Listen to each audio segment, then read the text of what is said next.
wimike Yesu Kristo mu buzima bwawe akubera umwami. Yazanywe no kugira ngo uronke ubugingo kandi uburonke busagutse.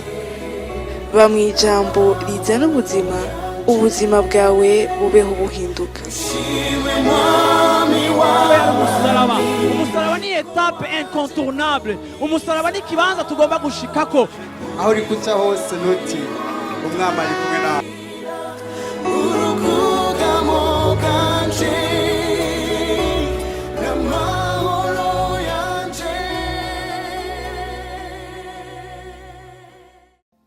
Uyu munsi nshaka kuvuga ikintu sinzi kuno munsi nshaka gufatira ku bintu tumaze iminsi turiko turiga, ariko uyu munsi numva umenga nshaka cane gushimikira ku byo tumaze iminsi turiko turavuga ko, ariko message yanje y'uno munsi ni nk'impanuro kuri wewe, siko numva nshaka gutanga impanuro ku bijanye n'ivyo umwansi ashobora kutwiba iyo tudatahuye neza. Rero ufise aho wandika uraza kwandika, ariko ndagomba guhera muri uyu murongo wa Zaburi ya 92 ku murongo wa 13. Zaburi ya 92 ku murongo wa 13. Ico nshaka gushimikira ko canke wanditse umutwe w'iki cigwa cuno munsi kiravuga ngo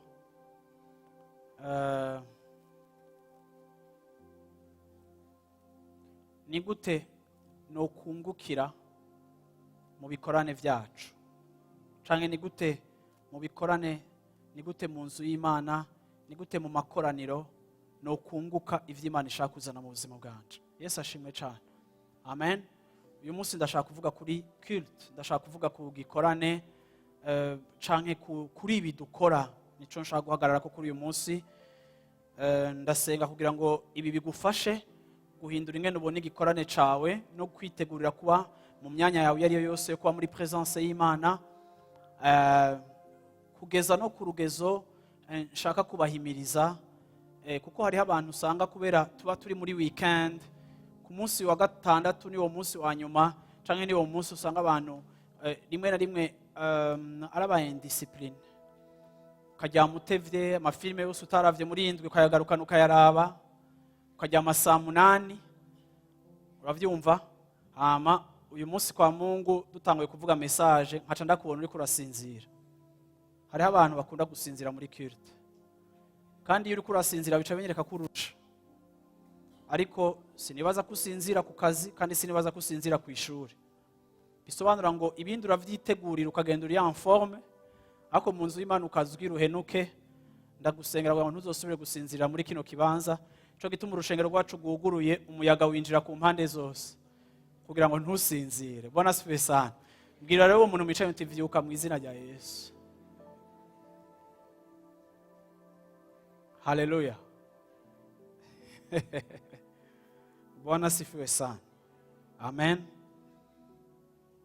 Tugomba kuronkera ivy'Imana ibigomba ko turonkera mu bibanza nk'ibi. Psaume 92 verset 13. Haravuga ngo abatewe mu rugo rw'Uhoraho bazototahira mu nyubakwa z'Imana yacu. Yesu ashimwe cyane.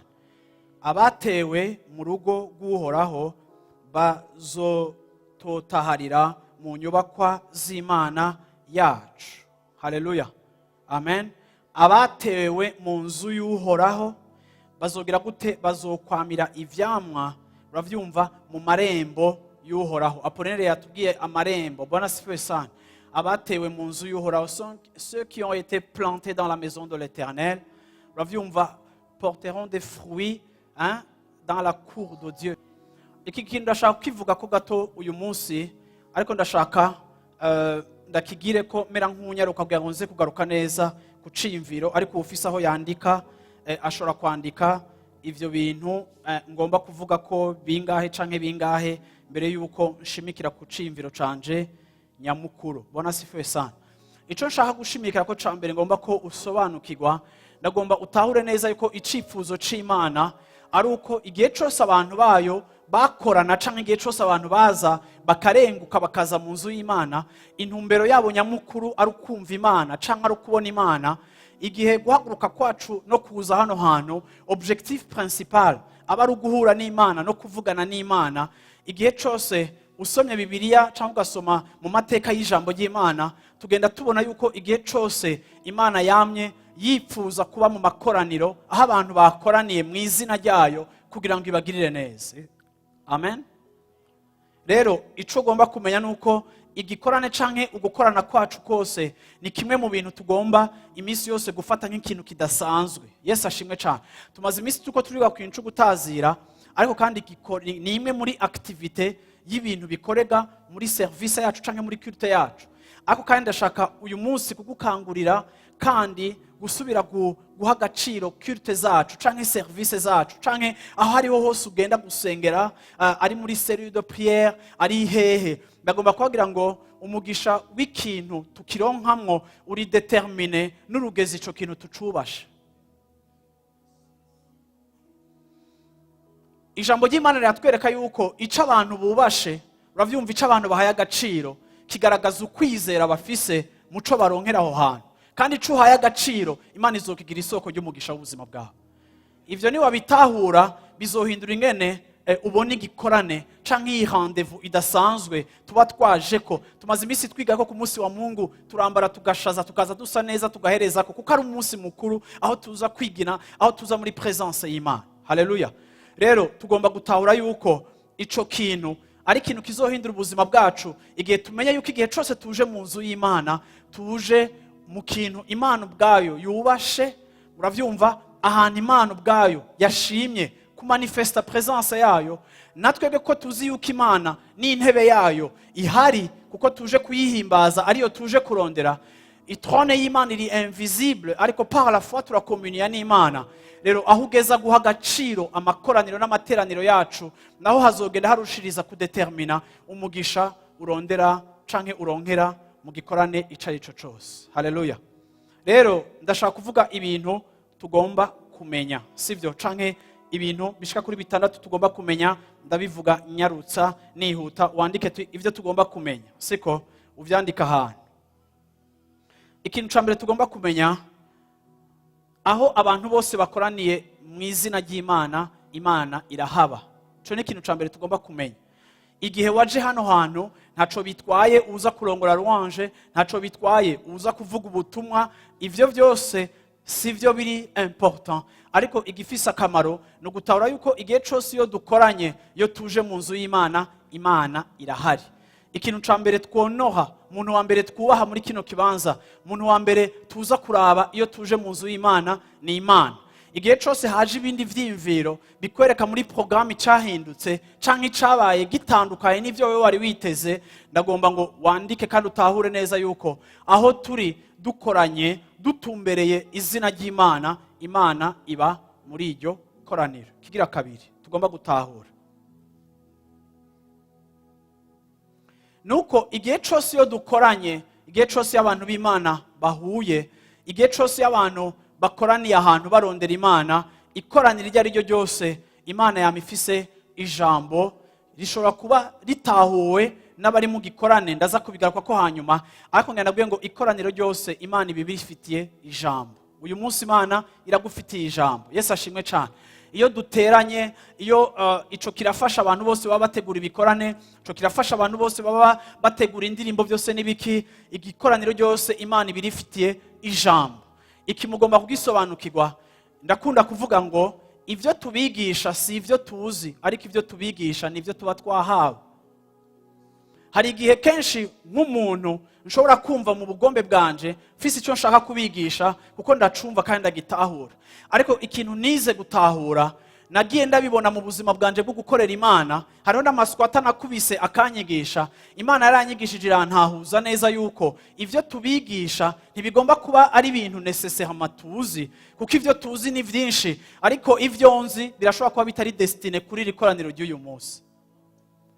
Nico gituma rero iyo umuntu ategura igikorane canke ategura amakoraniro, agomba ubwa mbere na mbere gusobanukirwa, kiretse ari iyindi mpamvu, ariko umuntu agomba gusobanukirwa umutima w'Imana n'ijambo ry'Imana. Nico gituma muzohora muvyumva nk'abarongora louange na adoration, ivyo barabizi. Uzokumva kenshi umuririmbyi yareka aratemba mu gutazira, urashobora kumva yuko umutima wiwe ufise teme imwe, areka avuga ubukuru bw'Imana, areka aririmba ubwizigirwa bw'Imana, ayo yose n'amatema atandukanye. Ariko ivyo vyose umuntu ashobora gutemba muri urwo ruzi. Igikorane mwese mukakira umugisha, kuko n'uwarongoye igikorane n'uwabaye mu gikorane yatembesheje umutima wiwe muri direction Imana iriko iratwaramo ubuzima bwiwe.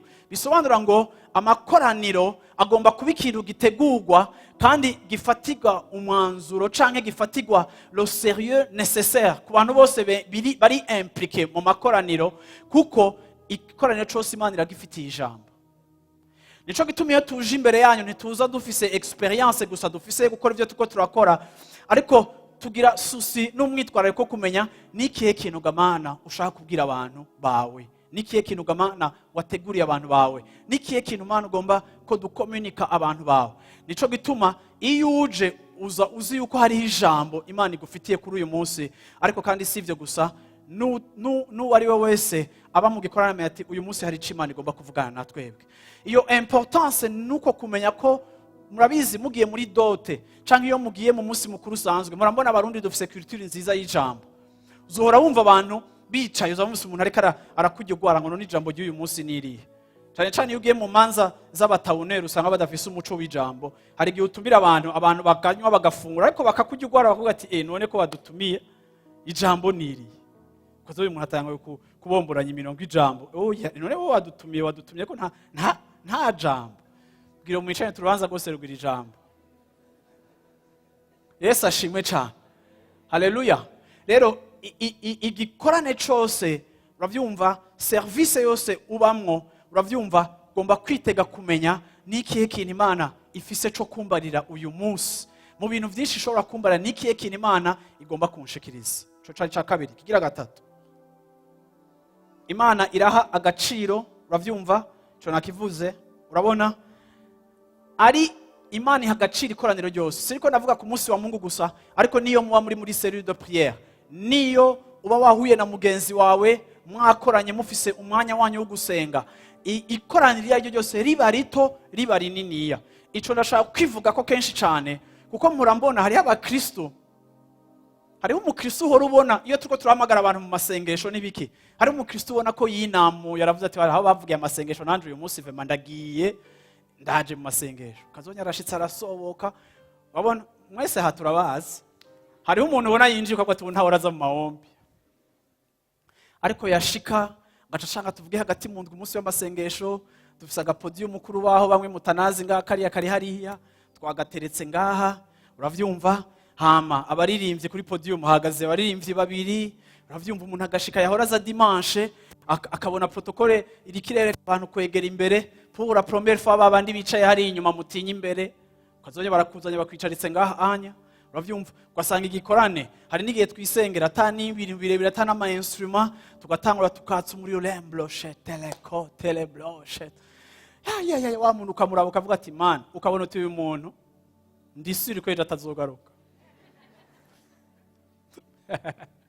Ndisuri nuwoza tugapinga uyu muntu ejo ntazogaruka. Sha subute jagaruke. Kubera iki? Amenye kuza mu ambiance rwa dimanche, yaza bitashushe bitaryoshe, hama ntasubire kugaruka. Muntu w'Imana ngenda kubwire ngo biba bishushe, bifise presentation nziza, twambaye amakoti. Hari n'igihe muza hagati muri somene mugasanga twambaye jeans ntitwanasobetse, uravyumva ko ayo makoti araruhisha à la longue, uravyumva, tukiruhukira. Uwashikuka bati ngene pastor yambaye honyene, yambaye souplesse, uravyumva. Ariko presence y'Imana ntiri determine, kuko nimugomba kumenya neza, ntitugomba kwihenda hagati ya decor na presentation ngo duhushe Imana, kuko hari igihe Imana iba mu bintu bitari bien présente. Kuko Imana igihe abantu bafise umutima wo kwirondera uko ibintu bisa n'ingene bishushe canke bigize gute, ivyo ntibiri mu bintu bikanga Imana, biri mu bintu twe bidukanga, ariko ntibiri mu bintu vy'impression Imana. Ariko kandi ndagomba gutahure yuko Imana iha agaciro ikoraniro ryose ikaribamwo, kuko abantu baba bahuye batumbereye kuyirondera. Yesu ashimwe cyane. Bwira umwicane ntuzosubira. ngo pase ngo bikorane ngo vya mardi mwadutumiramo vy'abamama ngo je ngo nahanda biza mu ngo nibishushe ko ngo hari n'ingengo zo gusanga abamama ngo mannequin ariko avuza ingoma hari igihe mukaba c'abamama hari ingoma ikavuga ngo tum tatata mama munakuba ati ni life center canke turahandi hantu uravyumva akumva ati je ibintu sinzobigarukamwo kubera iki kuko tu adores la forme et tu n'adores pas Dieu. Mu Kirundi navuze ngo uhimbaza ingene ibintu bisa ntuhimbaza Imana ukwisa. Amen. Chakane. Ikintu cyose imbere yuko kiba Imana ibikiza. Yesu ashimwe cyane. Yesu ashimwe cyane. Igihe cyose ikoraniro ryose imbere yuko riba Imana ibirizi. Rero kuko kenshi Imana ibizi abantu baza mu ikoraniro iryo ari ryo ryose, Imana irakugendera uri uwigisha cyangwa urugira gute ikaguha ibintu bijanye n'uri kurabarira. Muri isomene hari umudamu ngaha muri eglise yaciye mu kigeragezo gikomeye, ejo bundi yaranyandikiye ati pasteur amajambo yose amaze iminsi ariko urigisha ko ciye mbona ko Imana ariko iraprepara ubuzima bwanje guca ahantu mejeje kurengana. Uravyumva? Kubera iki? Twe ntitubazi, ntituzi n'amadetaye yanyu, ariko Imana irazi ikintu cyose kitaraba, irazi ejo hawe, irazi hirya y'ejo hawe. Nshobora kuvuga ndiko ndavuga gutyo ntazi ndivyo ndiko ndavuga, ndatora example ntazi nico ndayitoreye, ariko ikaza yikonforma ku buzima bwawe. Kenshi ndakunda guhura n'abantu mu ndwi hagati dusenga, aho ugasanga n'abantu dusenga bifatiye ku ijambo ryavuzwe, sinarinda kuzi, sinarinda nakumenye, ariko kubera Imana yari ikuzi, yari yaranjije irampa ico ndagufashisha, nico gituma uyu munsi tuko turasengana hamwe kugira ngo dushishikare kuri ico kintu, kuko Imana yari ibizi imbere yuko biba yuko uza kuza, nanje ikangirira ubuntu ikantekerera ivyo nza kuguha. Rero ugomba kumenya yuko iyo uri kuraza muri aya marembo winjira ngaha canke winjira handi, ugomba kumenya uti Imana irazi ko aho hantu uza kuhatumbera, kandi ugomba kwitega yuko mu nzira imwe canke iyindi Dieu va parler au travers ikintu cyose kiza kuba hano hantu. Bantu b'Imana nta gikorane mu buzima bwanje, uravyumva, nibaza ndajamo ngo ntahe kiretse hari umuntu yadekonye, ariko narize kuvaloriza no kwiyatanda n'Imana mu kantu kose ngiyemo kayerekeye, kandi narabonye yuko igihe cyose ushobora guhura n'ijambo utazi niyo rivuye, aho ukamenya ko Imana yakuvugishije, kuko wize kumenya yuko Imana iba muri rencontre tuyitezemo ikahaba. Amen. Amen.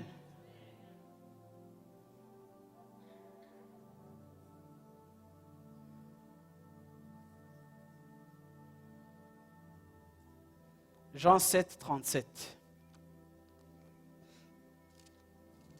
Jean chapitre 7 verset 37.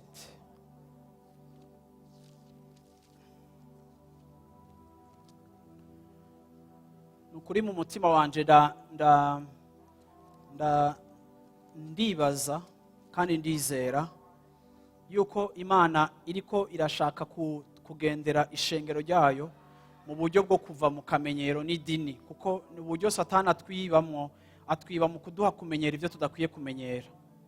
Yesu ashimwe cyane. Yesu ashimwe cyane. Haleluya. Iyo umenyereye ico utari suppose kumenyera, uribwa ubutunzi bwacu. Yesu ashimwe cyane. Amen. Jean 7 verset 37 haravuga ngo nuko ku munsi uherukira ya minsi mikuru, niwo munsi uruta iyindi, Yesu arahagarara arasemerera ati namba hari ufise inyota naze kuri jewe anywe. Yesu ashimwe cyane. Yesu ashimwe cyane. Haleluya. Ibi Yesu yariko arabivuga avuga ku nzuzi z'ubugingo, abwira ishengero ryari rikoraniye aho hantu, sivyo? Arababwira iki kintu gikomeye, arababwira ngo nimba yari kabwira abantu benshi hari ufise inyota naze kuri jewe anywe. Yesu ashimwe cyane. Ico nshaka kuvuga kindi nuko inyota dufise n'inzara dufise nivyo bizodutuma turonka ku Mana. Yesu ashimwe cyane. Ndagomba kubwira ngo hari igihe tubaho mu vy'Imana. Yesu yariko arabwira abantu bamukurikiye, arababwira ati nimba hari ufise inzara n'inyota, nimba hari uwushaka, nimba hari ufise inzara n'inyota naze kuri jewe agire gute anywe.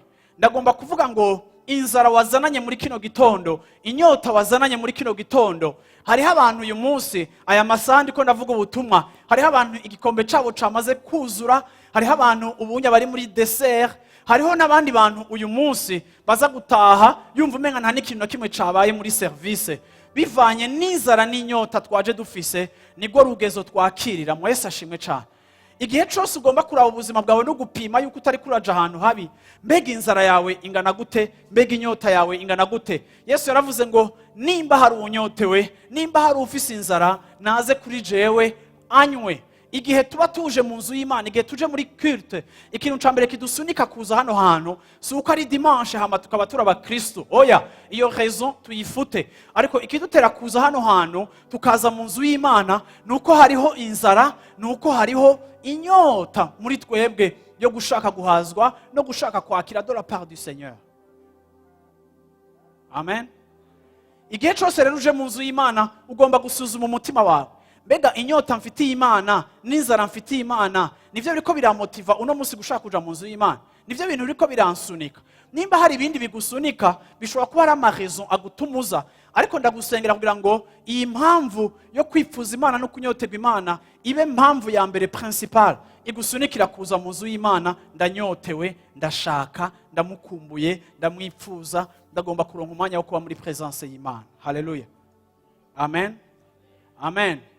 Ikindi kidutera kuza mu nzu y'Imana canke kidutera kuza muri service, kidutera kuza muri culte, uravyumva, n'urukundo dukunda Imana.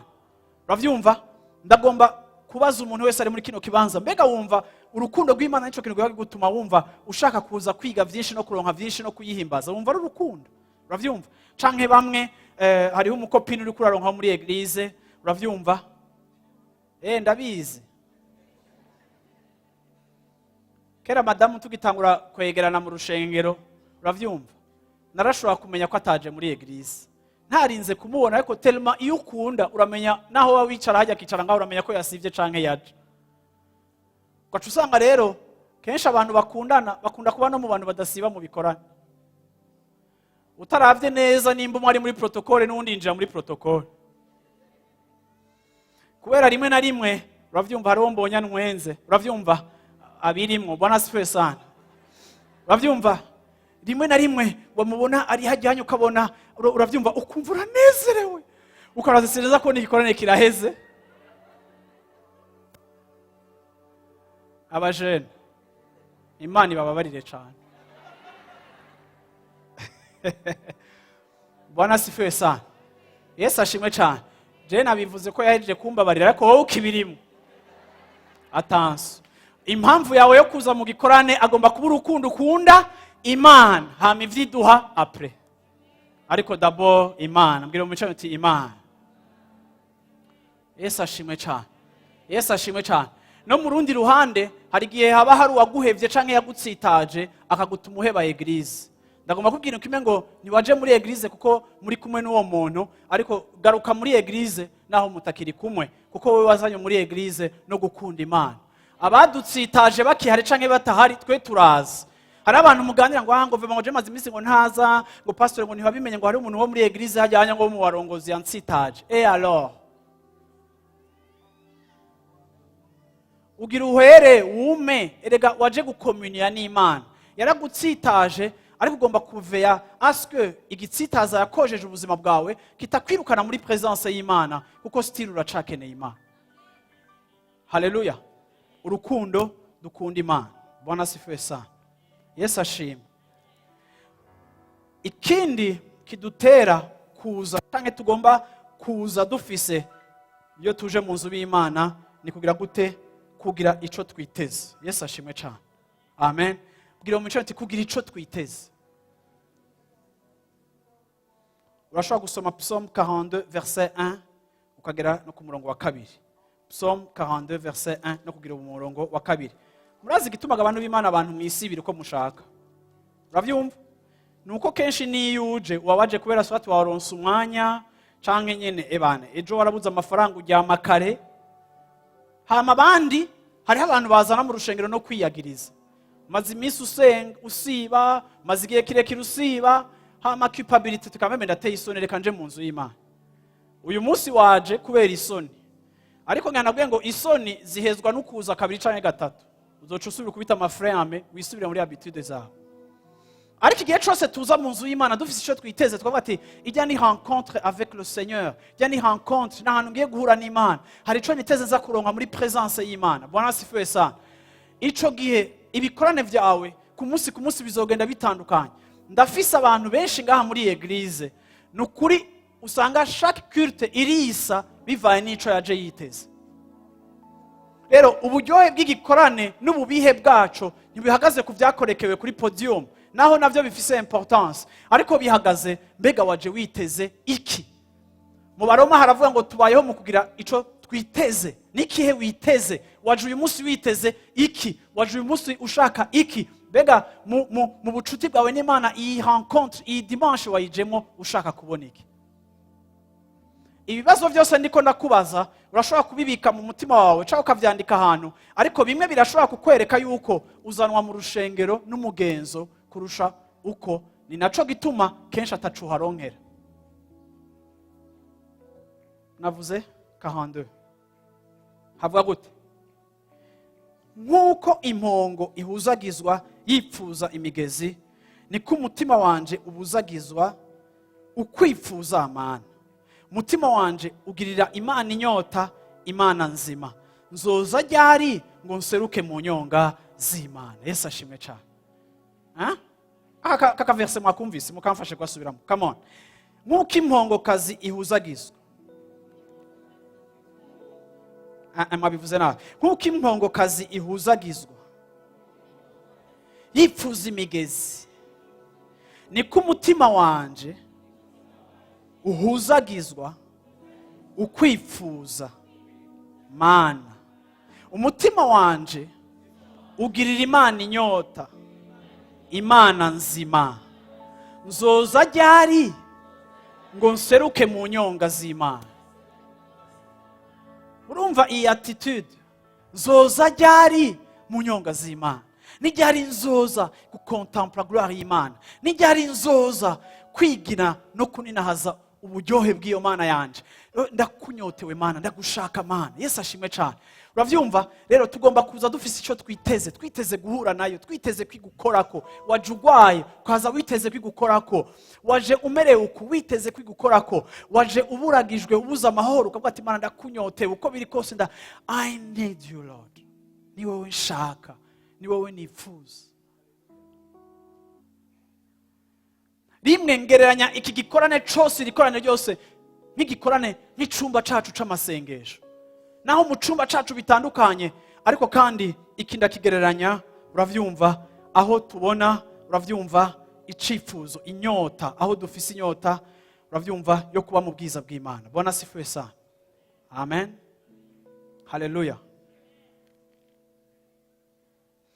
Ikindi tugomba gutahura iyo tuje mu nzu y'Imana, tuza mu nzu y'Imana, tuza muri présence y'Imana twiteguriye kurekura vyose. Kurekura vyose. Haleluya. Iyo utadepoje vyose, Yesu yaravuze ngo nimuze abarushe n'abaremerewe. Iyo udafashe ibintu byose ngo bidepoze ku birenge vy'Imana, ntushobora kwinjoyinga présence y'Imana, ntushobora kuryoherwa présence y'Imana. Duhora turirimba ngo ndahevye vyose. Uravyumva kwirekura. Uravyumva kijya kimenyetso tugira cyo kuduza amaboko, kijya kimenyetso tugira cyo gupfukama, ni kimenyetso cyo kurekurira ubuzima bwacu muri présence y'Imana. Aho mvuga ati Mana uyu mwanya si business si yanje, si nteke imitwe, aha si umwanya wanje wo kuza kwiyumvira ivyananiye n'ivyangoye, naje muri présence yawe Mana ndarekuye vyose, nta kindi niteguriye atari kuba touché par toi. Murakoma kora ku buzima bwacu. Ko ndonshaka kajyo ko kuba muri présence y'Imana, ko ndonshaka kajyo ko kuba muri bene data. Haleluya. Ijambo ry'Imana avuga ngo mumenye yuko ibibagerageza bigerageza n'abandi benshi. Intambara uri kuracamo benshi bariko barazicamo, ariko twese duhura ngaha, bamwe imyami yadukoze, kabandi twakomerekejwe n'uru rugamba turimo, aho umwansi atugwanya. Ariko iyo tuje muri présence y'Imana, kimwe gishobora kuduhuza nukurekura, nukudepoza, nugusurroundinga, tukavuga ati Mana vyose ndirekuriye maboko yawe. Iyi saha, aya masaha abiri mfise yo kuba muri service, sinkeneye kwiyumvira ivyejo lendi, sinkeneye kwiyumvira ingene nzokwidefanda imbere y'urya muntu ariko arandenganya. Mana uyu munsi iyi saha ndayiguhebereye, ndi muri présence yawe, je dépose tout pour t'embrasser. Haleluya, amen. Bwana asifiwe sana. Yesu ashimwe cyane. Iki kigutuma ushobora kubasha kubona Imana, kuko abantu benshi bicigwa. Dimanche passé twarahagaze ku mwanya munini ku bijyanye no kumedita ku Mana. Abantu benshi gikorane kiraza kikarenda gihera, akaza kukuraba akubwira ati pasteur, je n'ukuri vraiment ndahwereye ndakubitiza ukavuga ati mpejeje kwigisha kumedita ku Mana. Bashobora basikundindira basuka nabimbwira nejo lendi, nubimbwire n'uyu munsi dimanche nkuko umenga simpejeje kuvuga. Yani gikorane cyose caheze uri kurimvira ingene umerewe nabi, ariko wahawe opportunité yo guhindura ico ushirako attention, kuko byose ni muri attitude. Hari igihe ijambo rirekurwa rigasubira inyuma ntaco riko rirakora ku buzima bwawe, kuko quelque part utari prêt kurekura n'ingene umeze n'ingene usanzwe ufata ibintu. Ugomba kurekura, ukirekura amaboko ugati Imana ubwo ruzi ndaruretse reka runtwara aho rushaka kuntwara.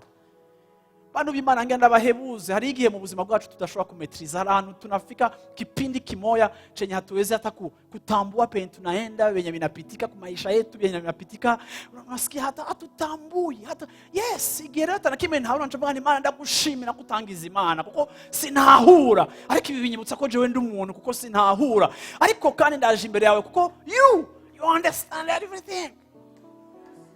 Nimwumvise accent byose urabitahura, wowe byose uravyumva, nico gituma naje muri présence yawe. Haleluya. Mana turaguhimbaza kuko ritumetriza, waratwimye control. Erega Mana yo tugira control ingene abana b'abantu dufise amanyama no munzu yawe ntitwobatuza, ariko Mana ari muri permettre yuko tutakaza control kugira Mana ngo utwibutse yuko wowe urametriza, ukuboko kwawe kuri hejuru y'isi, ibiri mu isi biri mu biganza vyawe, aho dutambukira n'indava y'ibirenge vyawe ufise control. Nico gituma tuje kuri wewe tukagomba kwiga kudependa, tukamenya ko nous ne sommes pas des indépendants, nous sommes des êtres qui dépendent de ta personne. Kwa tuvuga uti Mana ubuntu bwawe burampagije rero.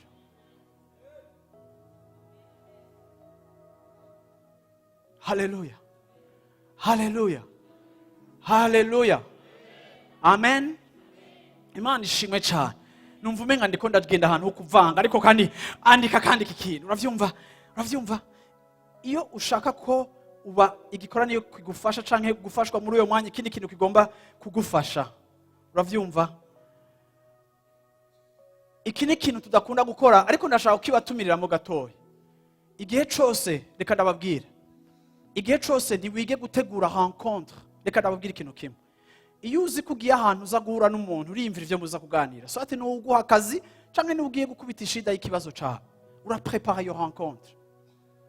Abantu benshi urashobora kuza ukaba mu bintu vy'Imana ukaba nk'umuntu bavyuye adasokoje atoze no mu maso akabikorokeramo, ariko kandi tugomba kwiga guprepara rencontre yacu. Ico rero ndashaka kukibwira abantu bose bari ngaha muri kino gikorane, abarongozi ba louange na adoration, tugomba kwiga guprepara rencontre. Uravyumva, mwebwe iyo mutazira mu connect abantu, muzana abantu kugira conscience ya présence y'Imana mu makoraniro.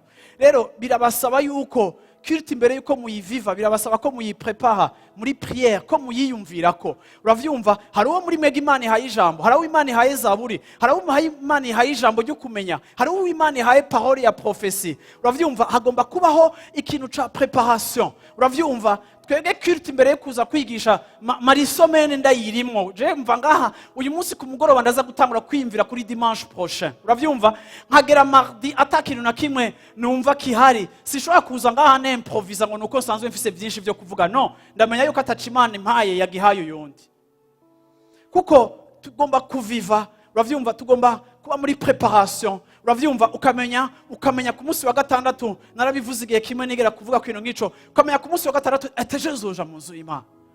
Mana ndatewe iteka ryo kuzoba mu nzu yawe, sishaka ukarateguye ibintu byose, abana ntimuze muncereze, iki nikizegira gute, ndagize gute. Bantu b'Imana, iyo uriko urakwega amaguru 10 heures ari uva muhira, ça montre que quelque part ibi bintu ntacu vyitezemo, nico gituma no gucererwa. La préparation spirituelle, il y a rencontre avec Dieu.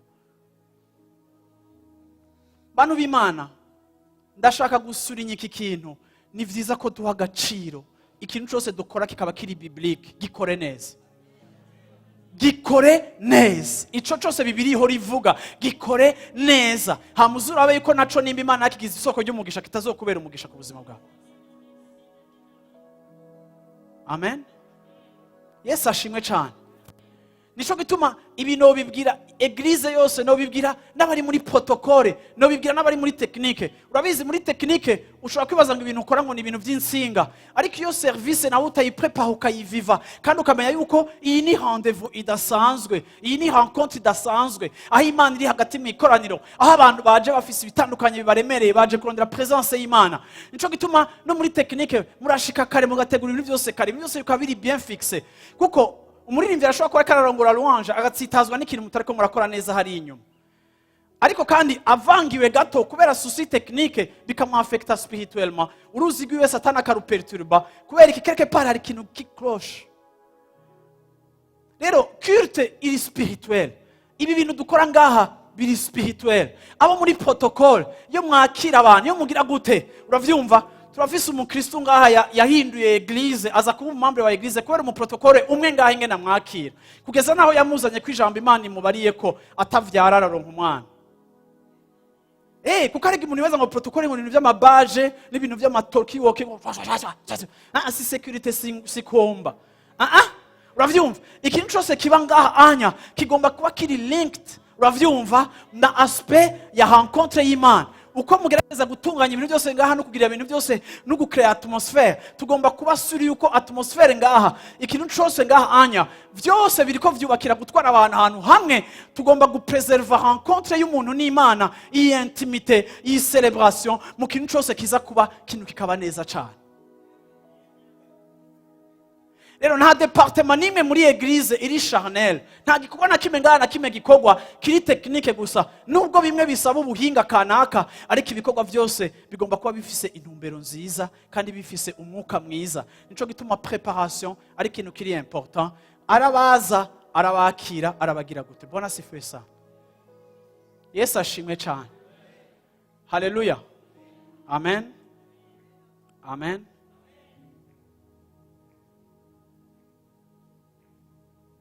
Disponibilité. Uzofashwa n'ibikoreka muri eglise igihe uri umuntu ari disponible. Uti gute? Igikorane kimwe gifatanye n'ikindi. N'ubundi baza ko n'ibindi ko ndavuga birafatanye n'ivyo twahoramo. Nuruzi ni continuité. Kuko tumaze igihe twimvira ku kintu cyo gutazira, ariko ndiko ndimagina umuntu atampamvu ziboneka afise atari ngaha muri aya madimanche aheze. Uwo onya araducereza. Kuko akorokeye mu bintu atazi ivyo turimo.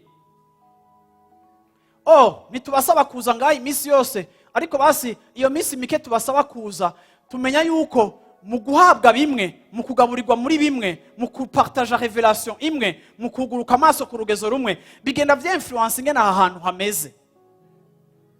Ntimurumva abantu b'abashitsi bakubwira ati naje muri life center numva vraiment sinzi ukuntu ahantu hari special. Namwebwe ivyo murabifisemo uruhara, si igikorwa gusa c'abaririmbye, ariko namwebwe aho mwamaze kugera mu kwisuka ku Mana bire influence atmosphere yose umushitsi yadukorokeramo kumva yuko ahantu hari special. Rero wewe ukutahura n'abimbere bagatahura, byose birushiriza kudegaja ubumote bwiza, ku buryo iyo hari encore étranger yinjiye hano hantu buno nyene irasanta ibintu. Ejo bundi ngaha dimanche hari abashitsi bavuye muri Etats-Unis, bari bamaze hafi 2 ans batazi. Dimanche culte iheze barambwiye ati nukuri ibintu twumva ku Burundi, ibintu tubona mu Burundi, ati nukuri tuje aha hantu esprit iri aha hantu iraduchallenginga, twe dufise amahoro iwacu iyo tuva, iyo turiko turumva umugabo n'umugore barambwiye ati numva umugore yambwiye ati ndi complex. Gute mwebwe umenga mumerewe nabi mushobora kwegera ijuru mugakora ku Mana tukumva mwayikozeko kuturusha twe tumerewe neza? Urumva? Me ivyo vyose nuko haba hari ikintu mwamaze gutahura kigakrea atmosphere nziza ishobora kuzana repentance, ishobora kuzana changement mu muntu. Umuntu agataha yumva hari ico agomba gushikako, umuntu agataha bamvya ashaka kumera nkamwe. Kubera iki? Kuko hari ahantu mwageze. So iyo disponibilité yanyu iradufasha kubafasha gushika ahantu, kuko vya bindi Imana iduha irabikuzanira. Uravyumva? Bikagufasha. ariko uzurasiba canke warterna nkuko umenga kuza ukwezi kose n'icaha, eba udutera ibibazo vraiment. Warubizi bantu b'Imana, hari abantu basiba muri église dimanche nkaca menya ko yavoyagije sur yatembereye canke aragwaye, ariko hariho n'abandi tudashobora no kubaza iyo bahora ko tellement occasion yose narababwiye naho yogongana n'umubu uwo musi aca asiba, kuko si wari uravyumva. Ico kandi ntigitangaza yuko ca affecta ubuzima bwawe n'ubucuti bwawe n'Imana. Amen. Ni indicateur idahenda yaho ugeze n'ingene uhagaze mu gakiza n'ingene uhagacira ivy'Imana. Bantu b'Imana, Yesu ashimwe cyane. Amen. Ijambo ry'Imana yavuga ngo aho babiri canke batatu bagize gute bakoraniye mu izina ryande. Imana ntiyasezeranye ko izobaho abantu bose bakoraniye, no. Ariko aho babiri canke batatu, igituma Imana yakoresheje nombre nuko Imana yagombye guhagarara kuri importance y'igihuza abantu, apana kuri importance ya nombre.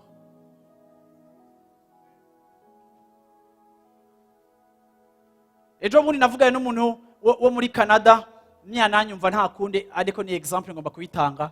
Arambwira ngo muri iyi minsi Imana nta maze iminsi ntaho ariko aya ma église edifice izi nyubako ataco zimaze cyane. Rero ushatse ndagenda, ntashatse singenda. Uravyumva? Hariho movement igezweho muri no myaka aho abantu bamwe baheba amashengero ngo bagasengera muhira, ngo birivuga ngo aho babiri canke batatu bakoraniye ngo Imana ibihari. Yes, aho babiri canke batatu bakoraniye Imana ibihari. Uravyumva? Ako ntimwibaze ngo hari ibintu bishasha muvumbuye. Igitabo c'Abaheburayo carabitanze kera, Hébreux 10:35 iravuga ngo nimuhebe gukoranira mu makoraniro yanyu nkuko abakera vyigeze kubagendera. Uravyumva? Ntimuhebe gukorana n'abandi. Nta kintu gishasha uri kurazana gishasha cavumbuwe, ariko samoya nugucanganya ikigwa.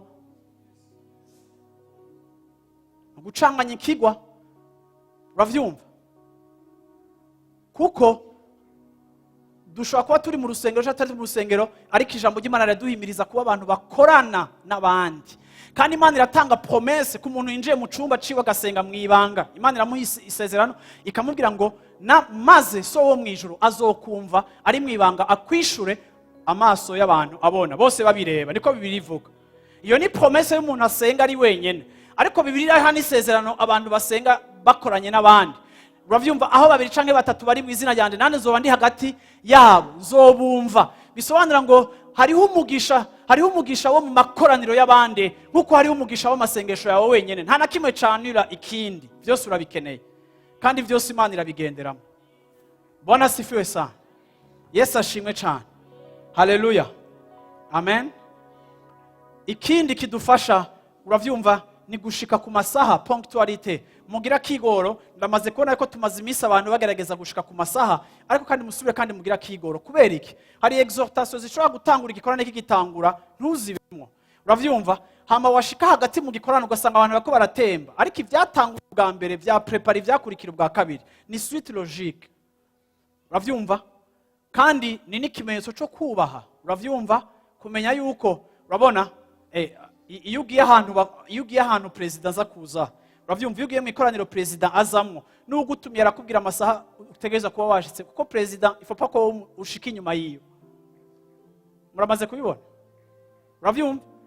Niho hantu hambere n'abantu bose bazinduka bagashika ku masaha, kuko ifopa yuko uza kuza wiyunamisha. Ari abantu murambona binjiye mu makoraniro baciye bugufi cyane akinjira ameze ngo president hari naho ugenda gucya n'uguciye bugufi. Ntibifata ca ntibifata shaka kubigira ivyo, wacerewe ahubwo upfa umutazi. Sisiko murabona abantu binjira baciye bugufi gutyo hantu ko batujya umuntu avagwa vire mukabona n'umumama w'italo, ariko hari abaca babona niko ndavuga. Amen. Haleluya. Yesu ashimwe cyane. Amen. Ikindi kigomba kudufasha kunguka vyinshi mu bikorane vyacu, uravyumva, niyo kote vraiment niko navuga ntiya excellence. Je mpora mbatushe muri eglise hari abantu ubona ko ari prêt. Uravyumva? Ari prêt canke ari prêt. Turabona ko yaje mu rushengero, uretse ko afise Bibiliya yiwe, ariko ya prevoye nige naza kwandika. Ariteze ko umuntu yazanye ikaramu n'intuza, hari ikintu kuvuga ko yiteze ko aza kuronka ikintu, n'est-ce pas? Ariko hari wundi uzubona nyene ico yajanye yiteguye canyuma yahereje ko ni antisore na jojo yiyo. n'amazi yiwe. Uravyumva? Ariko kandi uravyumva iyo kote ya excellence muri preparation yacu. Mana hari icuza kuvuga, hari ico wovuga. Uravyumva wombwira utufise telefone dusama smartphone, c'est vrai, ni sawa turafise n'amanote mu matelefone. Basi niba udashaka no kugurikaye, uravyumva ukaba ufise ahantu uza kwandika ijambo, ahantu wandika ama point. Kubera iki kuko birashobora kugufasha, birashobora no kukwibutsa, birashobora no kubiga kuko masengesho yawe icagufashije ukagikuraho. Uravyumva kuko hari ico biteze kwigishwa. Uravyumva?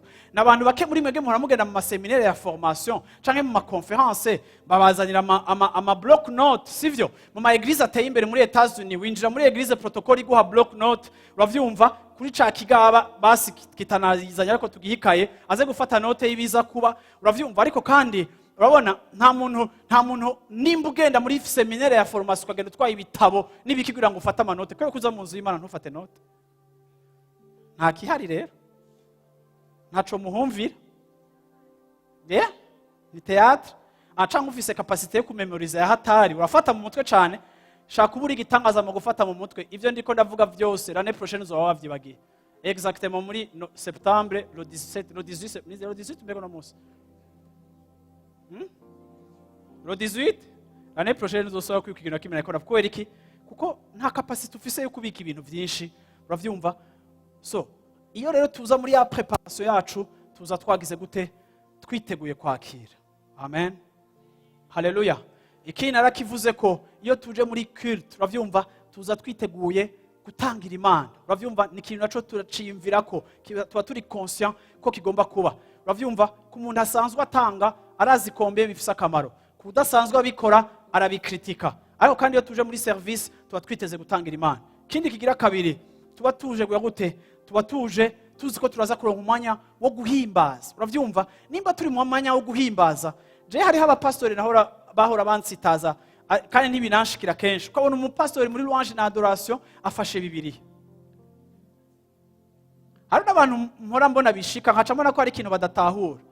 Ukabona umuntu afashe Bibiliya isaha imwe n'inusu ya louange na adoration. Sinumva ngo ni ibintu ngo bishitse gakeya ariko ukabona imisi yose wewe umwanya wo gutazira umenga uramurambira aca atangura gusoma Bibiliya. Ukabona reka arasoma Bibiliya. No. Nimba muri culte umurongozi ariko araturongora mu guhimbaza no gutazira. Mu guhimbaza no gutazira Imana yashobora gutanga ijambo ukaja kurisoma cyangwa ukaja kuryandika. Ariko sico kintu waje gukora. Uravyumva si umwanya wo gusoma Bibiliya ariko n'umwanya wo gutazira, n'umwanya wo guhimbaza. Uravyumva uriwe wese. Hari umunsi muzoza ngaha dimanche ijambo ry'Imana rivuga ngo nzoshira ishimwe mu kanwa k'inzoya. Hari umunsi uzoza ngaha dimanche ugasanga kurarongorwa muri louange na adoration y'umwana wa 14. Ukakaraba 14. Kagashusha ngo haleluya haleluya haleluya ukachara kakakana kashara umuntu afashe Bibiliya.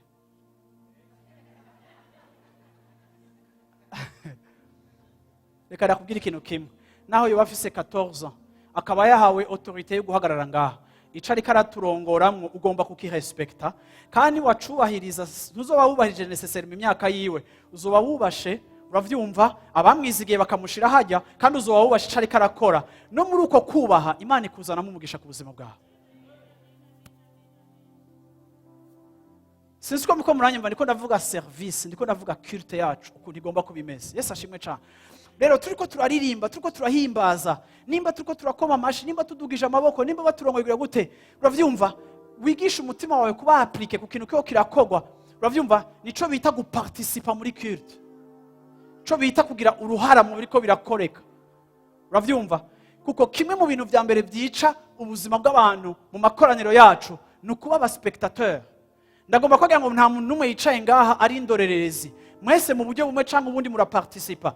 Ivyo dukora ntibingana ariko umwe wese arafise uruhara rwiwe. Nimba hari uri karaturongora mu ndirimbo icari karakora uravyumva kiramufasha. Ngira ndabagirega abantu b'Imana. Ndabagira ikintu ca mbere maze kubona kandi ndashaka kubwira yuko burya attitude ya rebellion ifatira mu bintu bikeye. Ndabaha example. Muri life center turafise umugenzo yuko nimba hari umuntu azanye umwana wiwe kumusengera ngaha turashaka ko muhaguruka tugasengera uwo mwana. Nukuri hari igihe uhindukira gutyo ukazonya hari abantu apana ngo baricaye. Oya ntibicaye gusa. Ahubwo bicaye bameze gutya. Right?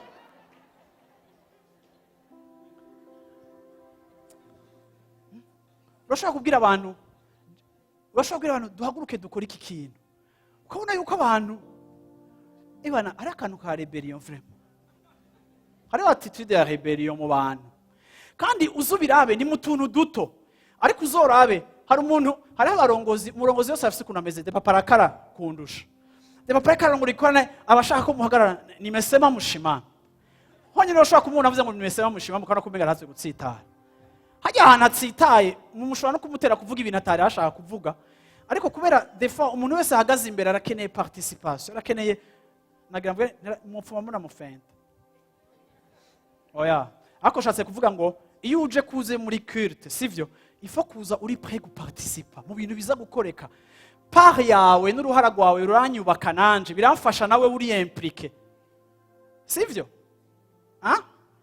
Ariko pana ngo duhaguruke zo umuntu aciye yegamira cyane agira henuka, izo ni plastike muzogwa.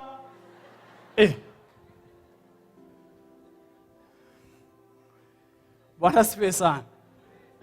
Rimwe yapone harige mufata bati umunsi umwe muzoza musanga izi ntebe twazikuyeho zose. Kweri vraiment. Kweri. Bamwe ngahamwe muracara abajene. Tuzosaza tugende twunamye ico gihe kizogera, ariko ntikiragera. Ninjira muri culte kuva sangapi, ninjiye muri culte gushika culte here, ndahagarara umwanya wose wa louange, sinicara. Uravyumva umwanya wose wa louange uhera mpagaze, uravyumva, hama nkacanza nkahagarara ngaha, kuvuga ngo mara amasaha 3 muri live center mpagaze. None bibaza yuko no, ahubwo ncanguma niyubura no mu nkomezisha. Hari abantu mutagira na activité physique ngaha anya, mama mwicaye imbere y'ama ordinateur yanyu, some no sigahera, mushobora no guhagarara basi no muri live center basi n'isaha imwe n'iki, uravyumva? Kubera iki? Kuko ni participation, sivyo? Muzohora mubone muko muraraba muri clip abantu b'Imana, mukabona abantu ko baratamba, ntibatamba bimwe, banyonga baranyonga, iyo ibintu biri harmonieux bisa, birafise uburyohe bigira, siko? Rero bisobanura ngo quelque part participation yacu mu kintu kimwe turiko turakora izana ubundi buryohe. Si itegeko, si obligation, ariko ndashaka kuja ku bandi bari ku yindi extreme, naho uvuga ngo ndafise umwidegemvyo, turi shengero rikiritive umwidegemvyo, ntidukunda kubaremera, aho nganavuga ngo rimwe na rimwe hari n'igihe ico wita umwidegemvyo kiri puse n'amanyama ufise, kandi bigashobora bigashika umuntu azokureka ntaguforsa, ariko kandi umenye yuko uruhara rwawe na implication yawe muri culte mu buryo bw'ingene ibintu biko biragenda biraryosha ibintu, kandi birafasha, kandi bira encourageant, kandi nawe ubwawe biragufasha, kuko wigisha kuba mu rutonde abandi baba basanzwe barimwo, naho ufise uburenganzira bwo kutabikora. Bwana sifiwe sana. Muvuge amen. Amen.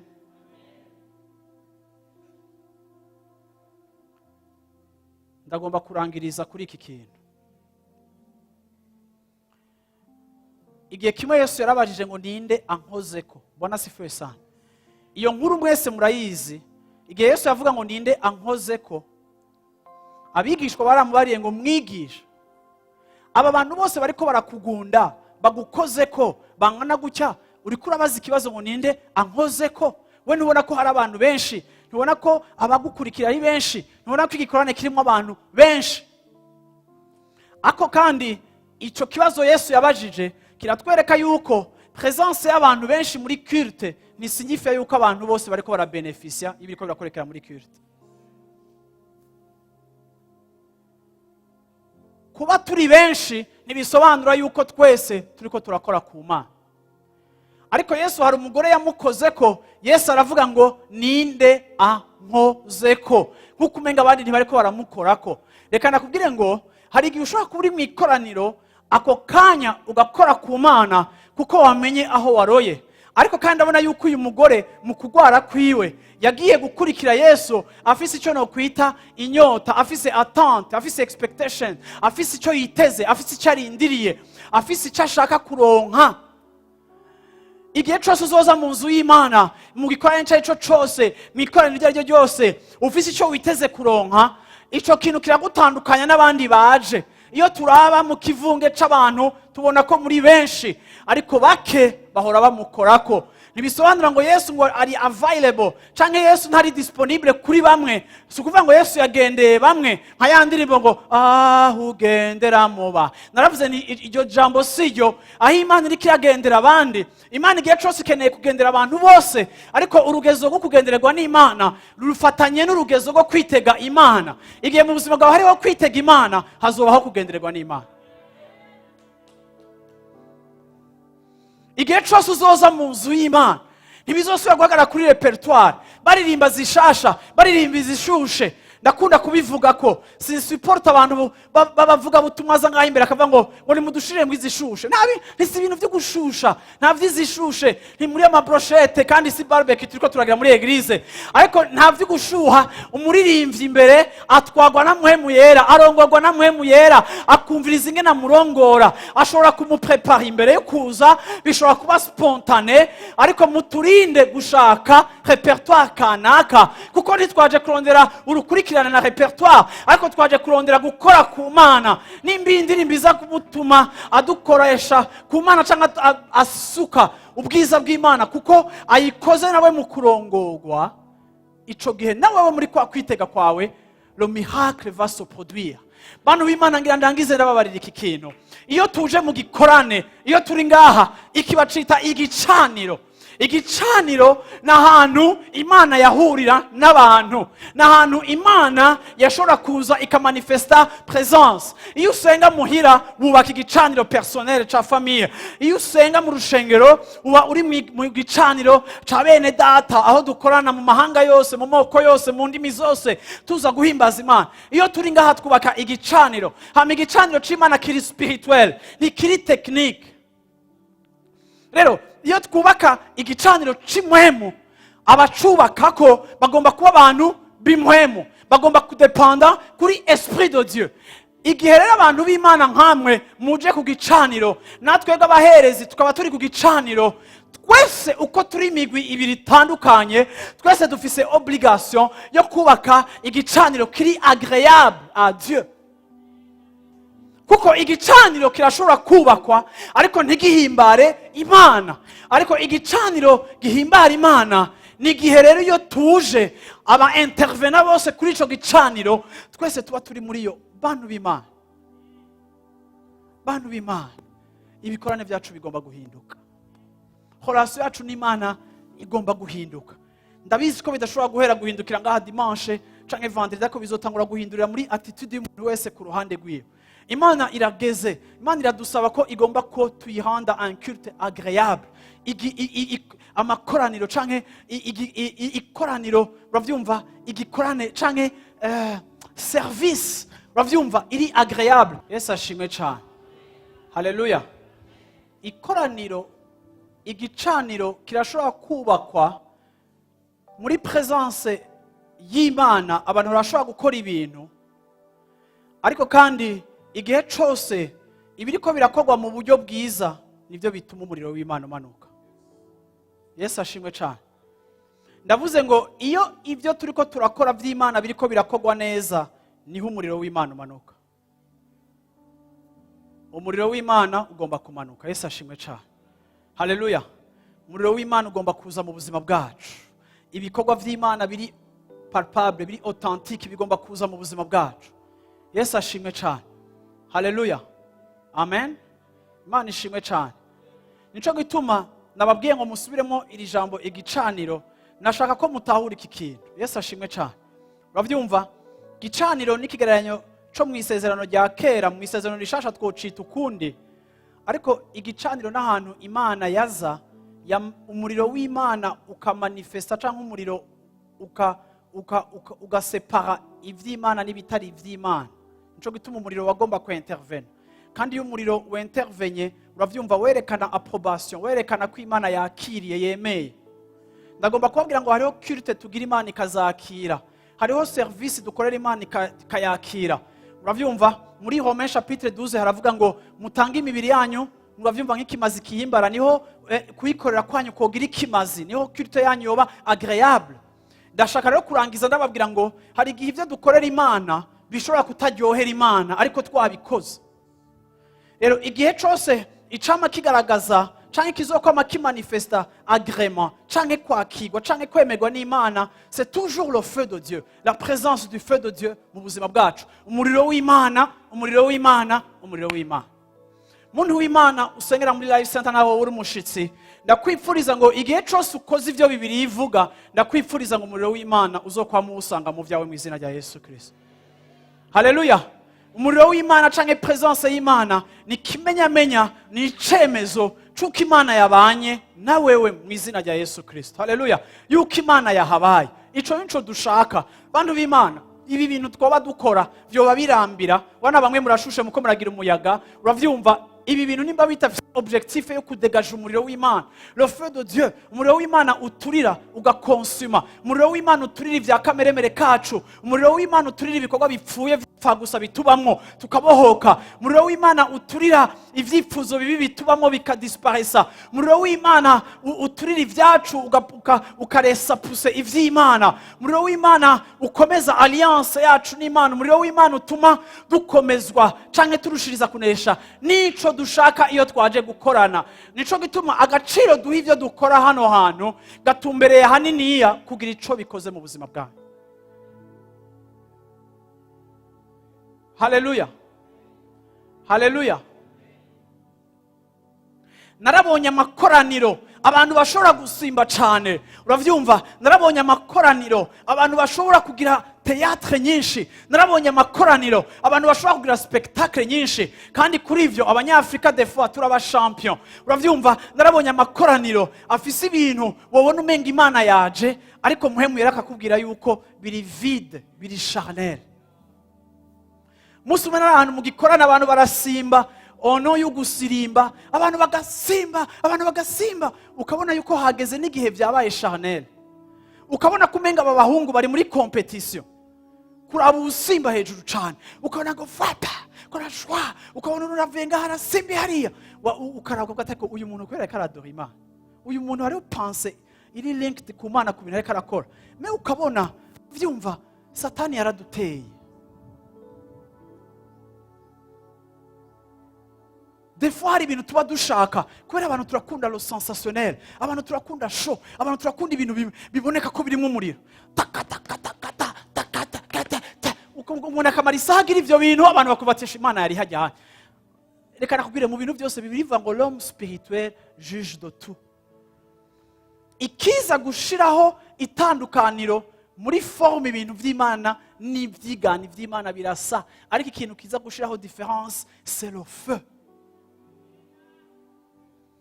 Bibiliya ivuga ngo umuriro wa Eliya umaze kumanuka ngo ihanga ryose rirapfukama ririhana. Baravuga ngo turamenye ko Imana ya Eliya ariyo Mana y'ukuri, bizana repentance. Iyo ibikorane vyacu biri mu mutima wa vrai, iyo ivyo turiko turakora bitumbereye ku Mana, umuriro w'Imana uzomanuka. Ico umuriro w'Imana ukora mu buzima bwacu, umuriro w'Imana uzana mu mutima yacu repentance.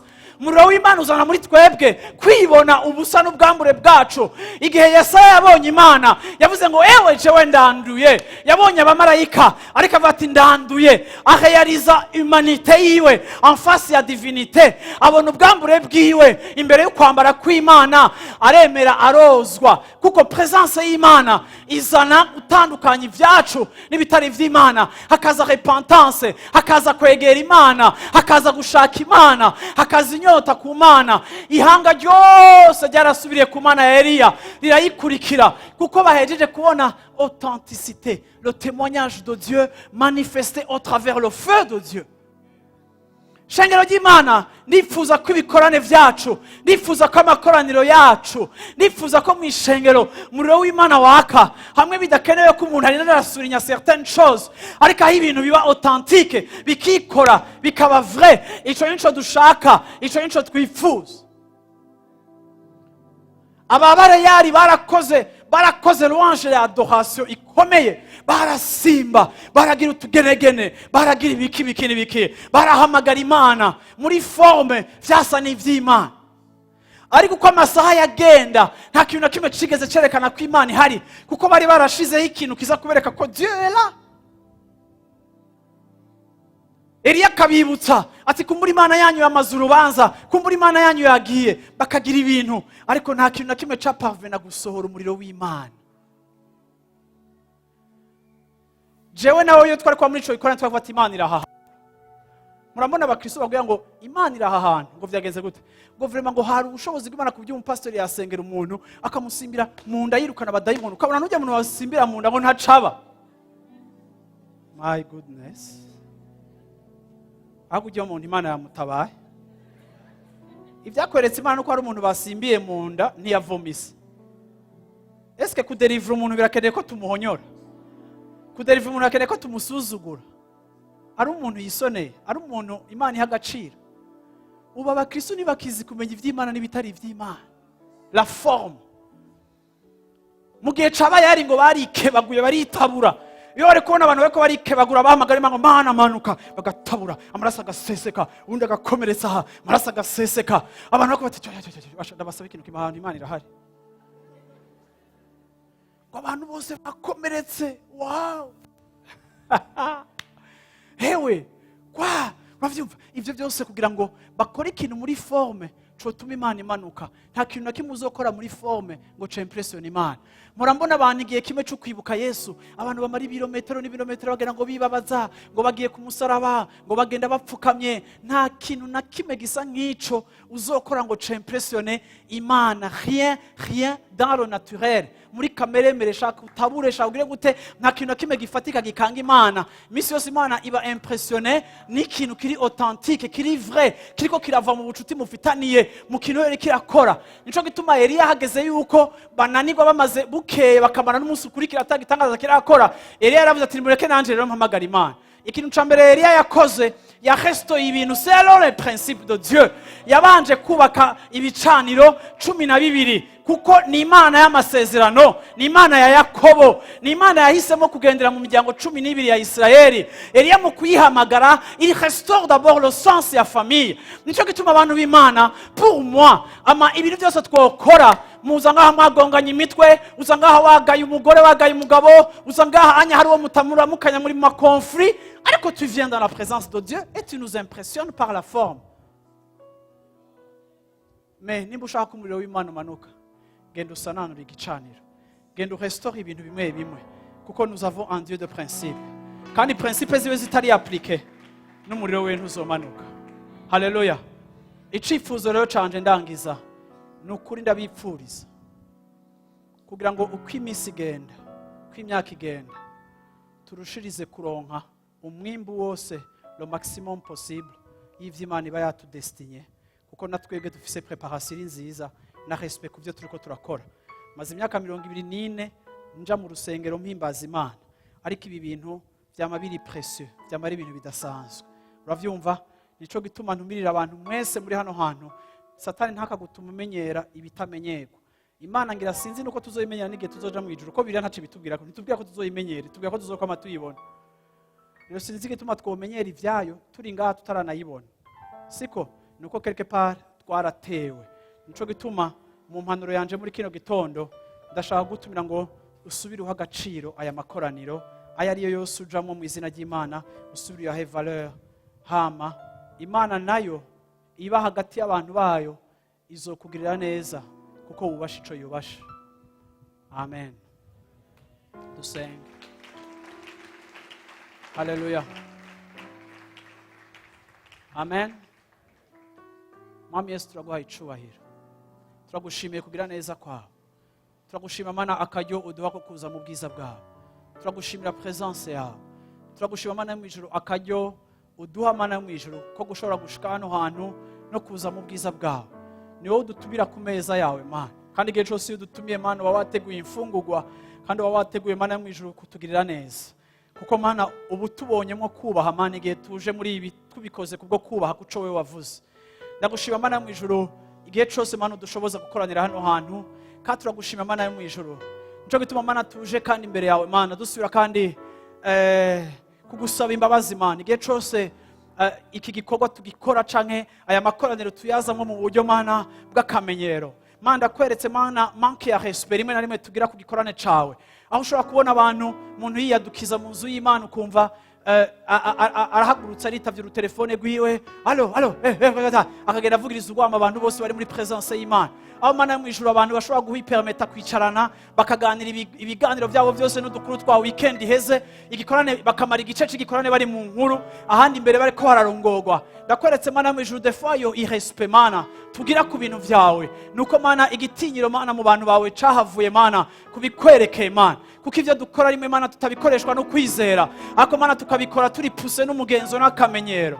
Nico gituma Mana mu ijuru tugomba kwihana iyo attitude Mana, kuko Mana yo mu ijuru igihe cyose Mana tukubonye Mana, igihe cyose tugomba kwitega Mana umuriro wawe mu vyacu, umuriro wawe Mana mu ijuru uza kuhaviva ivyononekaye, umuriro wawe Mana uza kurestore ubuzima bwacu n'ubugingo bwacu Mana. Tugomba kubaha Mana nk'uko Eliya yubashe Mana, tugakora ibintu à la manière Mana wifuza ko tubikora Mana. Ushoboza umuntu wese ari hano hantu Mana muri kino gitondo Mana, guha agaciro Mana aya makoraniro ni imyanya yacu yo kuba mu nzu yawe, kugira Mana yo mu ijuru birushirize Mana kuzana umugisha ku buzima bwiwe Mana. Ikintu cyose umwansi dutera Mana yo mu ijuru cyo gukengera Mana, canke cyo gufata mireregwe Mana, canke cyo kutaba impliqué mu babiri ko birakogwa Mana yo mu ijuru, akagaye n'agasuzuguro gashobora kuba mu mutima w'umwe canke uyundi Mana, ndasenze ngo ivyo bintu bidukize Mana, kuko ivyo ari byo vyakwegeye abantu Mana, kandi ivyo ari byo bidutuma Mana duhusha Mana. Ivyo turonka muri wowe tubironka muri quotidien yacu, kandi n'ivyo dutakaza muri wowe tubitakaza muri quotidien. Igihe umwansi yashoboye kutubesha mu bugunge bwiwe n'ikinyoma ciwe, nico gituma Mana yo mu ijuru usengeye ishengero ryawe Mana.